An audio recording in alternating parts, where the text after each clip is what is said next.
చెప్తున్నాను. మరి నా జీవితంలో దేవుడు అనేకమైన మేలు నా పట్ల చేసి ఉన్నాడు. సంవత్సరానికి ఒక గొప్ప కార్యం నేను చూస్తున్నాను.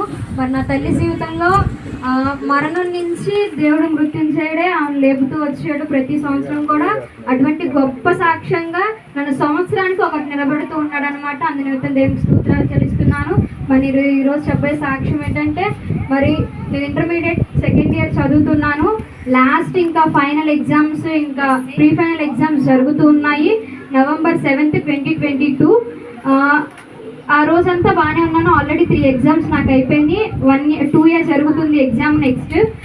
ఆ రోజు సండే నేను వర్షిప్కి వెళ్ళొచ్చి మరి మా ఫ్రెండ్ దగ్గరికి వెళ్ళి మరి సమ్స్ అవన్నీ కూడా ఎక్స్ప్లెయిన్ చేయించుకొని ఆయన నేర్చుకొని నేను ఇంటికి రావడం అన్నది జరిగింది. ఆ రోజు ఇంటికి వచ్చి నేను సాయంత్రం కాల సమయంలో భోజనం చేసి మరి పడుకుంటూ మరి రాత్రి కూడా ఇంకా లెగలేదు. 6-7 అలా పడుకున్నాను అనమాట.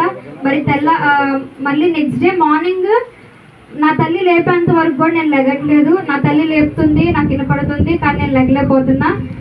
అసలు ఒక డెడ్ బాడీ ఎట్లాగైతే పడిపోయి అసలు ఏమీ లేకుండా ఎట్లయితే ఉందో నేను ఆ రోజు ఉదయాన్నే అట్లా ఉన్నాను అనమాట.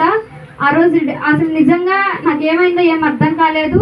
అట్లానే పడుకొని ఉన్నా, నా కాళ్ళు కదపలేకపోతున్నా, చేతులు లేపలేకపోతున్నా, అన్నీ అట్లానే ఉన్నాయి. మరి ఇటు పక్క నా తల్లి, అటు పక్క నా సహోదరి ఇద్దరు కూడా నన్ను లేపి కూర్చోపెట్టను. ఇంకా ఏదన్నా సరే నా పక్కన ఇటొకరిద్దరు ఉండాల్సి వచ్చింది. ఏదన్నా సరే నేను ఏం చేయాలన్నా, ఎక్కడికి వెళ్ళాలన్నా ఇటొకిద్దరు ఏమీ అర్థం కాని స్థితిలో నేను ఉన్నాను. హాస్పిటల్స్కి వెళ్ళాము. ముందు దైవజన చేత ప్రార్థన చేయించుకొని మరి నేను వెళ్ళిన ప్రతి ఒక్క హాస్పిటల్ కూడా చిన్న హాస్పిటల్ కాదు, నార్మల్ హాస్పిటల్స్ కాదనమాట. అన్ని పెద్ద హాస్పిటల్సే. అందరు స్పెషలిస్ట్ దగ్గరికి వెళ్ళాను. ఇక్కడ అనిల్ కుమార్ దగ్గరికి వెళ్ళి ఉన్నాను. ఆయన నరాల స్పెషలిస్ట్. ఆయన దగ్గరికి వెళ్ళి ఉన్నా. ఆయన నన్ను టెస్ట్ చేసి ఉన్నాడు. మరి 10 daysకి నాకు మెడిసిన్ అయితే ఇచ్చి ఉన్నారు, కానీ నో యూజ్. మెడిసిన్ వేయడం తప్పించి నా బాడీలో ఏది ఇది లేదనమాట. మెడిసిన్ వేస్తే ఏదో ఒక యూజ్ ఉండాలి, కానీ అటువంటి యూజ్ ఏమి కూడా నా బాడీలో నాకు తెలియట్లేదు. మళ్ళీ అట్లనే ఉన్నాము. అక్కడి నుంచి AIIMS hospital, Mangalagiri AIIMS hospital, అక్కడ అందరూ కూడా పెద్ద పెద్ద డాక్టర్సే ఉంటారు, అందరూ స్పెషలిస్ట్లే. మరి 2 రోజులు 3 రోజులు మరి నేను అక్కడ తిరగడం జరిగింది. 9 బ్లడ్ టెస్టులు చేశారు నాకు. అక్కడ 9 బ్లడ్ టెస్టులు చేశారు. 9 బ్లడ్ టెస్టులో కూడా రిపోర్ట్స్ అన్నీ నార్మల్, ఏమీ లేవు.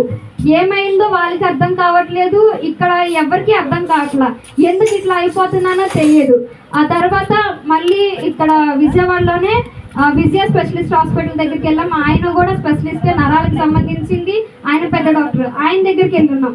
ఆయన పడుకోబెట్టి అన్ని గుచ్చడం అన్ని స్పర్శలు తెలుస్తున్నాయి, కానీ ఆయన కూడా ఇంకా ఇదేం లేదమ్మా, మీ అమ్మాయి అంతా బాగానే ఉంది, మానసికంగా ఏమైనా కృంగిపోయిందేమో, ఒకసారి ఆయన దగ్గరికి వెళ్ళి తీసుకెళ్ళండి అని చెప్పి ఆయనకి పేరు అది రాసి ఆయనకి కలవమని చెప్పారు.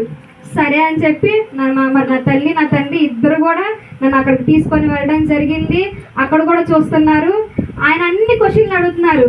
ఏంటి, ఏమైంది, నువ్వు బాగా చదవవా, నువ్వు చదవలేనని చెప్పి దిగులు పడిపోయి ఇట్లా ఉండిపోయావా, ఏంటి, నువ్వెవరైనా లవ్ చేస్తున్నావా, అన్ని తల్లిదండ్రులకు చెప్పలేక నువ్వు అట్లా ఉండిపోతున్నావా, అనేకమైన ప్రశ్నలు నన్ను అడుగున్నారు.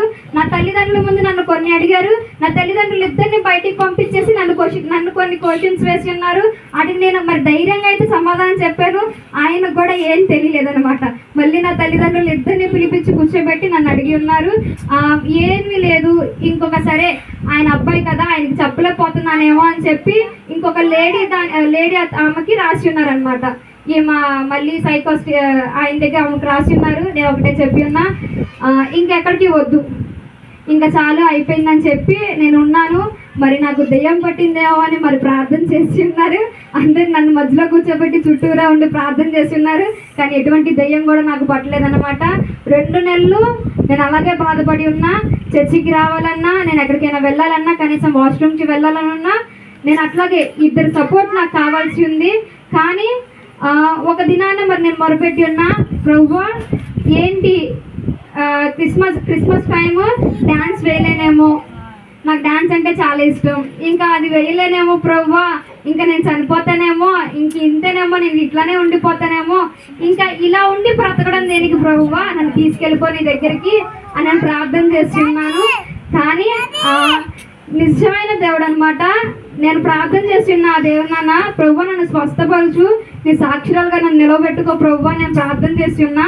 నేను ప్రార్థన చేసిన తర్వాత మరి ఒక దినాన్న ప్రమిళక్క ప్రభుదాస్ అనే మరి మా ఇంటికి రావటం, మరి నా కోసమే మొరపెట్టడం జరిగింది. ఆ దినాన్న నిజంగా మీరెవరు ఊహించలేరు. అప్పుడు వరకు కూడా నేను నడవలేదనమాట. అప్పుడు వరకు కూడా ఇద్దరు ఉండి నాకు సపోర్ట్ ఉండి నడిపించేవారు. కానీ ఆ రోజు వాళ్ళు వచ్చి ప్రార్థన చేసి ఉన్నారు. దేవుడు పరిశుద్ధాత్మ దేవుడు వాళ్ళు ఏకీభవించి నాతో మాట్లాడి ఉన్నాడు. నేనే మొత్తాను, నేనే స్వస్థపరుస్తాను, నువ్వేం భయపడబాక అని చెప్పి నా ఎంత ఒక తీర్మానం కలిగి నువ్వు నడు అని చెప్పి దేవుడు నాతో మాట్లాడి ఉన్నాడు. ఆ దినాన మరి నేను ఒక తీర్మానం కలిగి ఉన్నాను. అప్పుడే ఇంక ఎమ్మటనే వితిన్ సెకండ్స్లో నేను అక్కడి నుంచి లెగిసిపోయి ఎమ్మటనే కిందకు వచ్చేసి సన్నిధిలోకి వచ్చి నేను చిన్న పిల్లలకి డాన్స్ నేర్పించడం జరిగింది. దానికి స్తోత్రాలు. మరి నేను చనిపోతాను అని అనుకున్నాను, కానీ దైవజనులు ప్రార్థన, సంఘ ప్రార్థన నన్ను ఈ దినాన్న ఇలా నిల్చోబెట్టి ఉంది. నిజంగా ఆ దినాన్న నేను మరణించి ఉంటే ఈ దినాన్న ఈ మధ్యలో నేను ఇలా సాక్ష్యంగా నిలబడేదాన్ని కాదు. కానీ దేవుడు ఆ దినాన్ని నన్ను బ్రతికించి ఉన్నాడు. మరి దైవజనులు నా కోసం ఎంతగానో ప్రార్థించి ఉన్నారు. అందు నిమిత్తం దేవునికి స్తోత్రాలు చెల్లిస్తున్నాను. ఇంకా అనేకమైన కార్యాలు నా పట్ల చేసి ఉన్నాడు. మళ్ళీ ఇంకోసారి నేను మీ మధ్యలో సాక్ష్యంగా నిలబడతానని ప్రభు పెట్ట మనం చేస్తూ ఈ చిన్న సాక్ష్యాన్ని దేవుడు దీవించును గాక.